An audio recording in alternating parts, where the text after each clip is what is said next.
तुम्हाला पिरियड्सच्या पूर्वी ब्रेस्टमध्ये pen, heaviness किंवा टेंडरनेस जाणवतो का? बरेचदा हे लक्षण बघायला मिळतं की पिरियडच्या थोडंसं आधी म्हणजे 5-7 दिवस आधी ब्रेस्टमध्ये पेन व्हायला सुरुवात होते, ब्रेस्ट खूप जड होतात आणि थोडा जरी धक्का लागला किंवा खड्ड्यातून जरी गाडी गेली तरी प्रचंड पेन होतं आणि हे जे पेन आहे ते पिरियड सुरू झाल्या झाल्या लगेच कमी होतं. आणि याच पेशंट्सना जर आपण लक्षण विचारलं की तुम्हाला पिरियडचा फ्लो कसा होतो, जरा कमी होतो का, स्कॅन्टी फ्लो असतो का, तर त्यांचं उत्तर मोस्ट ऑफ द टाइम्स हो असं असतं. पिरियडचा फ्लोही व्यवस्थित नसतो आणि तेव्हाच ब्रेस्टमध्ये हेवीनेस सुद्धा असतो.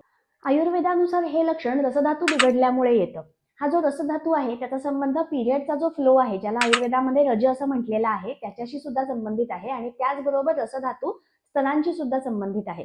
आणि त्यामुळे जेव्हा आपण फ्लो चांगला करणारी ट्रीटमेंट देतो, फ्लो वाढवणारी ट्रीटमेंट देतो, तेव्हा ब्रेस्ट पेन आपोआप कमी व्हायला मदत होते. जेव्हा आपण रसधातू चांगलं करणारी चिकित्सा देतो, रसधातू चांगला करणारा आहार देतो आणि रसधातू चांगला करणारी लाईफस्टाईल फॉलो करायला लावतो, तेव्हा ही दोन्ही लक्षणं खूप छान कमी येतात. तुम्हाला जर ही लक्षणं जाणवत असतील तर आयुर्वेदिक चिकित्सा नक्की घ्या.